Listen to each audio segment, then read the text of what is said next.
Hi, this is Kelly with Two Broads Talking Politics. This is the 10th episode of our Vote Her In series with author Rebecca Sive, where we look at the movement to elect our first woman president. Today we have a special guest joining us, Congresswoman Jan Schakowsky.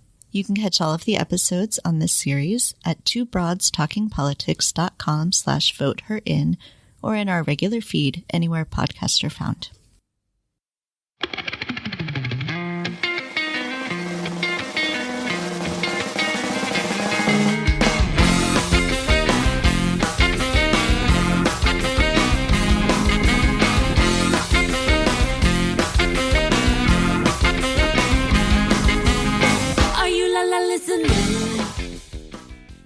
Hey everyone, this is Kelly with Two Broads Talking Politics. Today is the 10th episode of our Vote Her In series. I'm joined by my partner in this venture, Rebecca Sive. Hi, Rebecca. Hi, Kelly. And joining us today on the podcast is a special guest, Congresswoman Jan Schakowsky from Illinois. Hello, Congresswoman. Hi, I'm so happy to be with you guys. Yeah, we're thrilled to have you. So this podcast, Two Broads Talking Politics, is about organizing, is about regular people figuring out what to do, how to really get politics moving forward in this moment. So Rebecca, do you want to talk some about the Vote Her In series? Well, there's no better example of what to do to vote her in of a leader than, I will say, my fearless leader and friend, Jan Schakowsky. So we're thrilled to have Jan here to talk about what all of us can do going forward to realize our dreams for more women elected in 2020 and going forward. So we're just going to jump right in with Jan and ask her to share with us, what she's seen in Illinois and traveling around the country at this kind of unprecedented moment in women's political life and mobilization. So Jan, just go for it, please. I will. But first, let me just say, even this podcast, this conversation that we're having, is an illustration of all the so many millions, really, of things that are happening that are empowering women, that are informing and engaging women. Of course, you and I, Rebecca, have gone back a long way. We've seen a lot of changes, but I think we'd all have to agree this is a remarkable moment for women.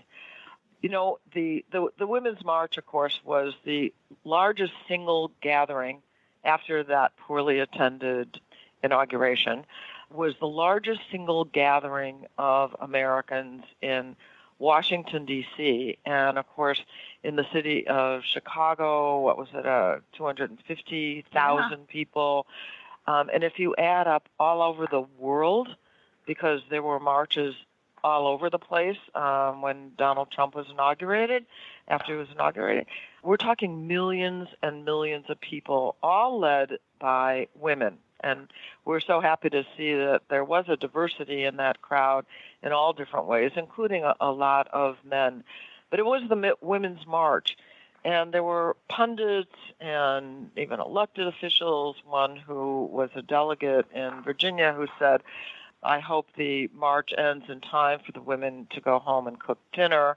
Yeah. He no longer is a delegate, replaced by a woman who he really pissed off that day, 32-year-old African-American woman, and right. She is now representing that district. But there were pundits who said this is a one-off. The women are going to get tired. They're going to go home. And, of course, in Chicago, our second-year march was even bigger than the first. And far from going home, we now have women leading the way in so many different ways. In the Congress of the United States, now we have 103 women, and 90 of us are Democrats.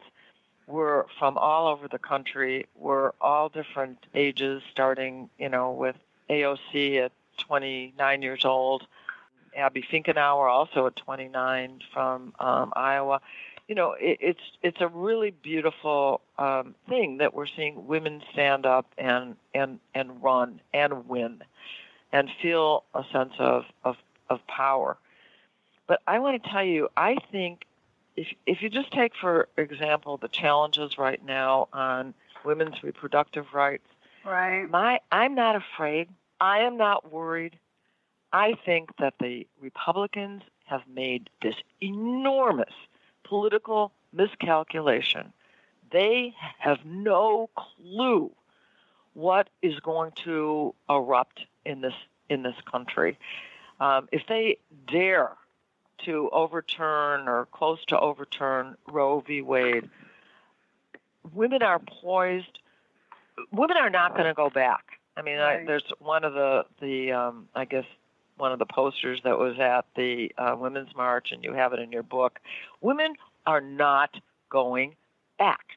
Right. There is this absolute sense of empowerment right now that we're not going to be pushed around, that we're going to be at the table, at all of the tables, that we're going to organize our candidates. Some of us will be the candidates, and we're going to make the decisions. You know, witness Joe Biden having a flip. Yeah, not so well either. I didn't think his, now I'm for 40 getting rid years of the Hyde later. Amendment. It was not good, right? Kind of lame, I thought. And by the way, I just want to point out Joe Biden, who I personally like a lot. Joe Biden, as it turns out, tried to get free contraception out of the Affordable Care Act when he was the vice president. He argued against including as a free preventive service, Right. including contraception. Those days are over. This is a new era right now where women are really feeling empowered. Women are telling their stories. The Me Too movement. I was with Eve Ensler last night. The apology was she at Women and Children First.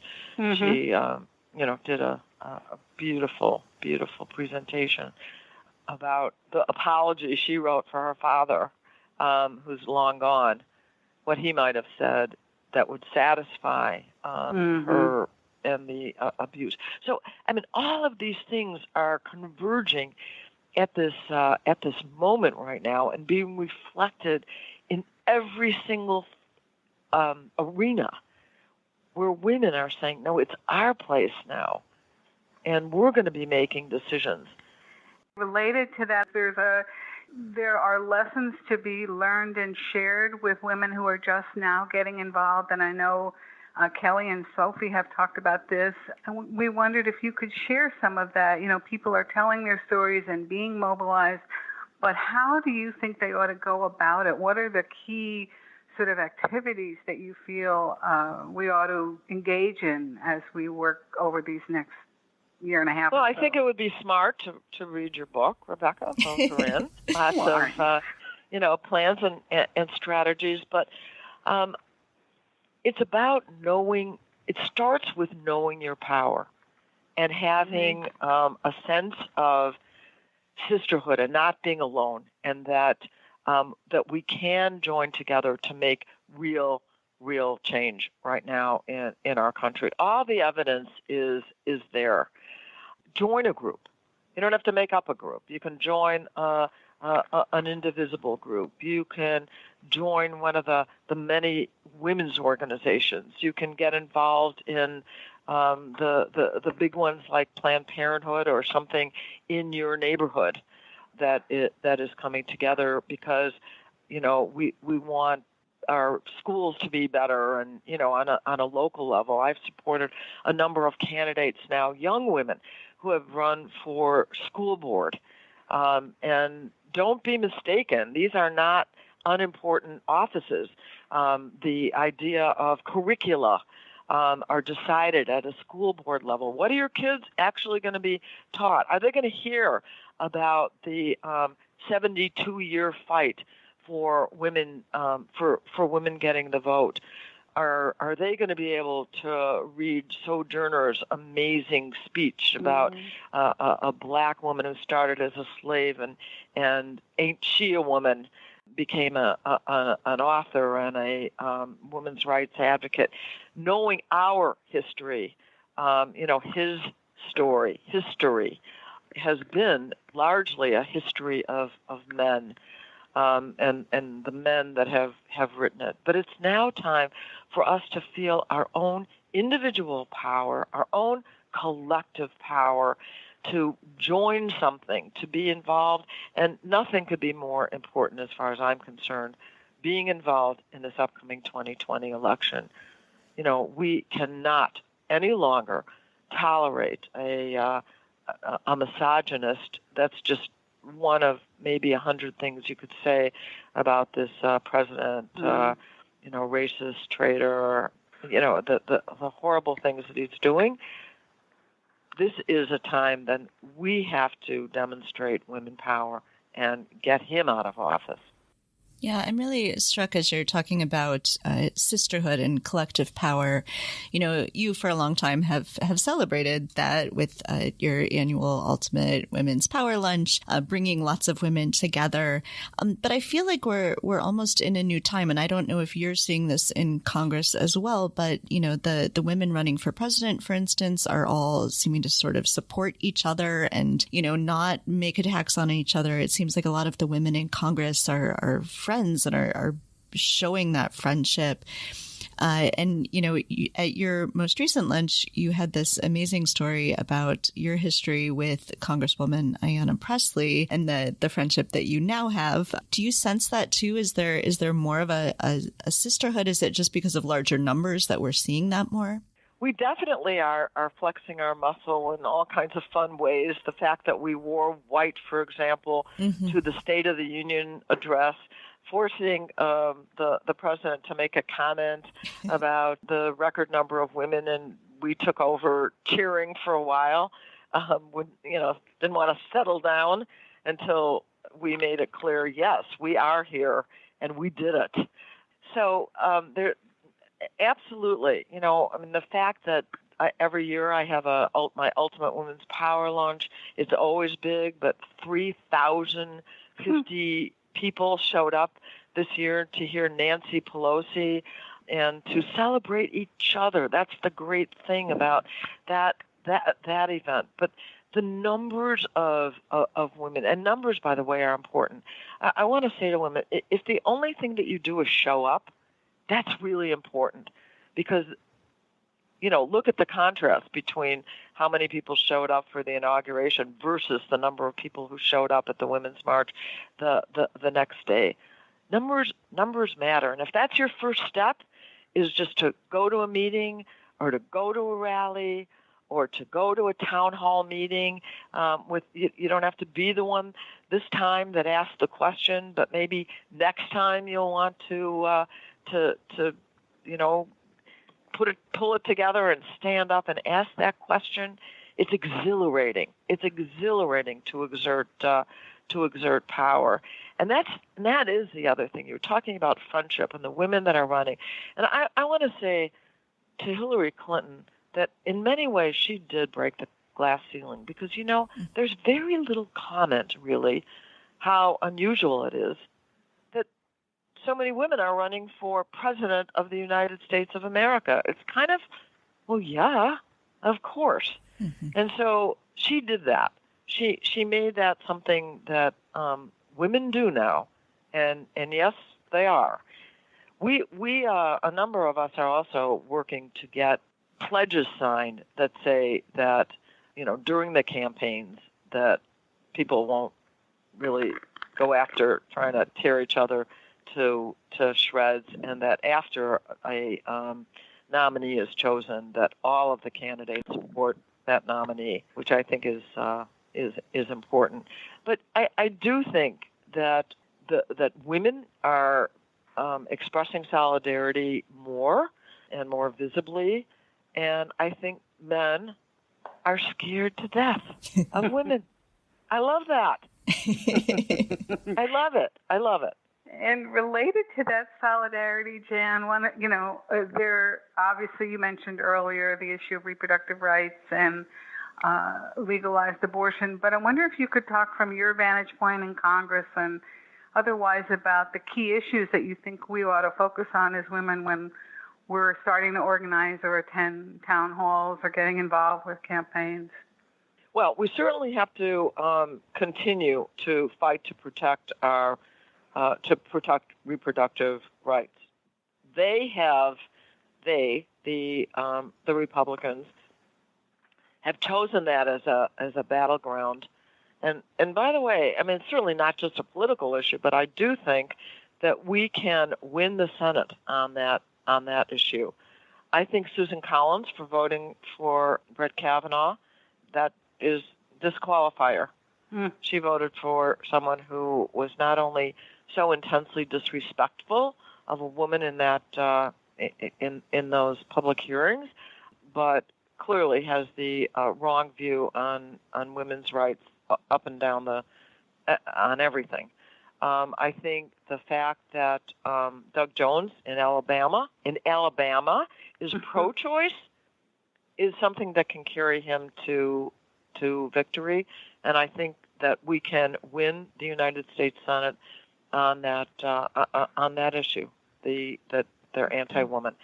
Workplace issues and just life balance issues are so incredibly important. This is a time when we have to transform the workplace into a woman family friendly place, so that it's not only that we get equal pay for equal work, which we passed once again in the House of Representatives, but that we have child care that enables women to go to work, that we have schedules that work for real people and real families, that we raise the minimum wage. 2/3 of workers that get the minimum wage are women, and that's $7.25 at the national level. I'm glad that Illinois is raising it, but let's face it, even quite frankly, $15 an hour isn't going to get you very far. Income inequality really affects women. Things like Social Security and Medicare, definitely aging in general in many ways is a women's issue. We're living longer. So all of those real life issues that women are facing. One thing about Social Security, women carry income inequality, wage inequality into retirement, of course, because Social Security is based on how much you have earned. And so their Social Security, average Social Security is something like $14,000 a year, and many more women than men actually rely on it for a big portion of their income. So, we have structural kinds of things that we need to change to really make our everyday lives equal with men's right now. We definitely need to work for voting rights. We're still fighting that fight. When the amendment passed that women won after a 72-year battle, won the right to vote, which is important too. That these aren't sprints; these are marathons that we have to be prepared to run. Although impatience is a good thing, and that's what I also feel right now. An impatience. I love that we're not going to wait another 72 years to get more of our rights. But when that legislation when the 19th Amendment was adopted, it didn't apply to African American women. It didn't apply to Native American women, and we still have to protect our voting rights and voting suppression in so many places. So this agenda is big. It's fundamental. Right. I think women are concerned about making sure that the planet is hospitable to their children and grandchildren and generations to come, even more than men are concerned about that. So there really isn't an issue that is not a woman's issue when it comes to just making life planet Earth better. So, Jan, I know, speaking of a marathon as well as a sprint, I know you're on your usual trail here. So we wanted to just ask you before we close if there's sort of one final message, clarion call to the listeners that you would like to share, and to thank you again for sharing your wisdom and your thoughts with us. So, again, I want to say act. And, Vote Her In is one place to kind of get a blueprint, and there are many opportunities, but act, do something. And if you think that, for example, people say, oh, I don't have to write to you, I don't have to call you because I know you agree. It's helpful to demonstrate public support, even for elected officials that agree with you. So it's from just showing up, making phone calls. And by the way, I think the best way to influence a legislative office in Washington or in the state is phone calls, because it ties up the lines when people call, and it becomes evident in the office that something is really going on.